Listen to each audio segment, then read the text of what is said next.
Hey guys, what's up? Just Liam here, and this is a 2022 Tesla Model 3 Performance.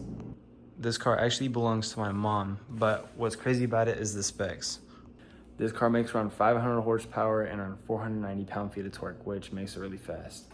To most, this looks like regular traffic, pretty much because it is. With the small tail signs like these big brakes, the carbon fiber spoiler, and the badge with the extra line under it shows that it is a performance.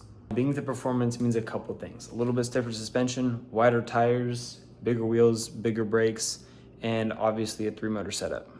This car does 0 to 60 in around 3.1 seconds, which I have never personally tested, but I believe it. Now, you can customize Teslas pretty much like with anything. This is obviously the black one with these 19-inch wheels, and we got the red brake calipers and the carbon fiber accents. Now, being a Tesla, a lot of people are like, what's the range on it? So let's go see. Now, with about 62% battery, and this is a performance, we have, let's see if I can get it to do it here, around 171 miles. Now, usually on a full charge, we could get closer to 280. Now, probably some of the highlights of this car is the interior. And you can notice that there's a massive screen, and that's literally where you control everything in this car. Means that there isn't really many interior upgrades that I know of, except for an upgraded sound system and I think different trim and maybe slightly more bolstered seats. Now, I've heard very mixed opinions about the interior quality of these cars, so here's a couple things of how they sound. We'll start with closing the door. So I'm not forcing the door and I'm not closing it lightly. I'm just closing it how I normally would. A couple other things in this interior is a nice fake leather wrap steering wheel, which actually feels a little chunky and really nice and is actually heated. One thing I forgot to mention was all of the drive modes in this car. Being the performance, you do have the option of going into a track mode and customizing your presets, and you do have chill and sport, and you have different steering options. As you can see around here, there's some nice, I don't know if this is real wood or fake wood, but if it's fake wood, it's a really good job because you could literally basically see like fibers. Now, looking at these seats, they are really nice, and I will say they are extremely comfortable and probably the most comfortable car seat I've ever sat in. I will say this interior is super clean and I really like it. One thing you will notice, since this is an older car, not the newest edition of the Model 3, it does have this, which I prefer way more over swiping my finger on the screen. One thing we have added to this interior is this little charger that says Tesla on it that you could find on Amazon for probably around 20 bucks, and literally showing all the storage. This car has a ton of storage, by the way. Like, this is so deep. It just plugs into the 2 existing USB-C ports right here in your Tesla. Now, this is pretty much filled to the brim, but this is so deep in here. And I don't know what you'd put in here, but there's a small little spot where maybe you could fit a wallet. The front space in this car is phenomenal, and there's a ton of room. I'm around 6 foot tall and 160 pounds, and I have, like, Shaq could fit in this car and be comfortable. But let's check out the back seats. When climbing out of the Model 3, you have 2 options. Usually you just click this button, but in case of emergency, you also have this lever right here. But usually you just click this button on this nice leather and suede wrapped door panel. Now, getting in the back is super easy. You just push your finger, open it, and get in. And at my pretty big seating position, I sit pretty far back. I have a ton of room. Now, at my normal driving position, sitting perfectly upright, I have tons of knee room, and I could extend my legs pretty far under the seat.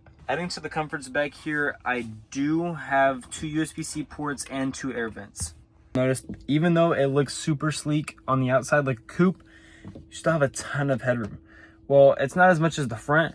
I could still sit back here very comfortably. And Tesla doesn't just cheap out in the back. They have very nice soft turning on lights. Still the suede and the leather stitched on the door handle with soft inserts. You have a speaker right here, and I'm pretty sure there's speakers back there. There's a speaker up there and in each door. And then this front up here there's I think 4 or 5 speakers up there. And then there's more speakers right there. Now, the back seats are heated in this car because it is a performance. I don't know too much about the base model Teslas and if the back are heated or not. Here's a little sound test on opening and closing the door.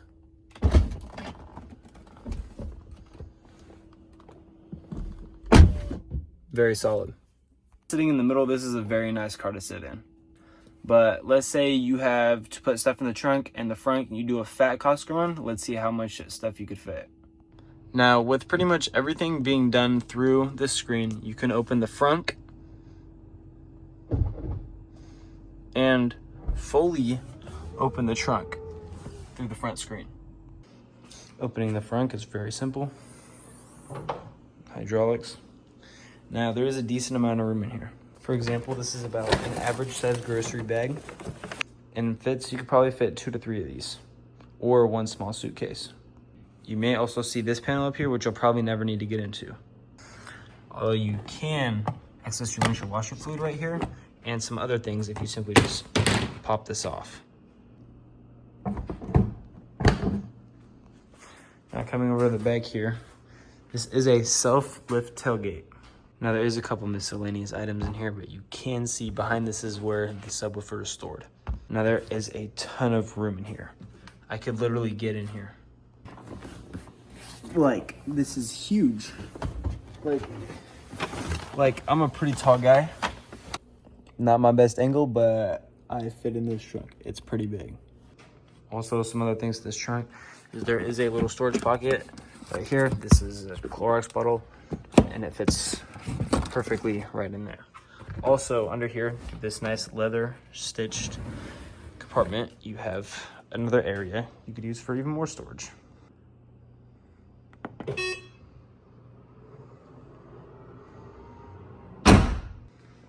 Now, at home, we have 240-volt charger, which would pretty much just be like a welder outlet, and just. Now, this is one of the more cheap parts of the car, is this little thing right here. Overall, I think Tesla's definitely come a long way with quality, and this car shows it. While it may not be the newest model, it still has plenty of very nice features. I mean, just look at this interior. Like, that looks so clean. Even with the car being dirty, still looks really good. Now, would I recommend this car in 2026? Absolutely. These gas prices are insane. Now, used Model 3 performance is similar to this year. You could probably find in the $20,000 to $30,000 range. This car having close to 100,000 miles, I don't know the exact cost we got it for, but I know it was between the 20s and 30s. Now, I know a lot of people dog on Tesla. Oh, it's an electric car, but it's actually pretty fun to drive. To pull up to a stoplight next to a pretty nice car like a Mustang GT or even a Shelby GT500 and knowing you're gonna beat it off the line until 60 miles an hour is pretty crazy feeling. Now, even my Honda Civic gives me more feeling from the wheel than this car, which is kind of a downside for a driver's car. But this car wasn't made to be a driver's car. While being the performance model, it is way faster than the standard one, but does lack in range. But honestly, who wouldn't drive this car? It's got 500 horsepower to 0 to 60 in about 3 seconds, and you don't have to pay for gas, just electricity. Little disclaimer, I don't know if I mentioned in the beginning of the video, this is not my car, this is my mom's. And me and my friends always joke about how my mom could pull up next to pretty much anyone's fast car and smoke it. While this car may not have the same feeling as a supercar, it puts down supercar numbers, which is pretty crazy to say. And I know a lot of people are like, oh, it's just quick, not fast. This car's fast. And until you've actually driven one or even been in one, don't hate on it, because you don't know what you're missing out on. Now, we do live in a suburban area of a more out there place, more in the country, and I will say this car does not eat up the bumps like a truck. You do have to be very careful on these wheels and tires when going over potholes, and we have popped this tire and cracked a rim just hitting a pothole. Honestly though, this car's given us no real problems, and for around the year that we've had it, it's been great. Now, if you're still asking yourself, should I buy a Tesla Model 3 Performance in 2026? Depends on what you're looking for. This car is very practical, very fast, and I would say pretty good value for the money you pay for it. Now, you're not going to be picking up no chicks in a Tesla, unlike if you were in a Ferrari, but I will say it's a very impressive car. And if you know what you're looking for, you can easily spot a performance over a base model. But then again, the question that says, should I get a performance or should I just get a regular one? Well, that depends up to you. Do you really need the 500 horsepower? Or are you fine with the 350 that the dual motor comes with? Or are you fine with the 280 that the regular base model comes with? Answer in the comments which one you would pick. Thanks for watching.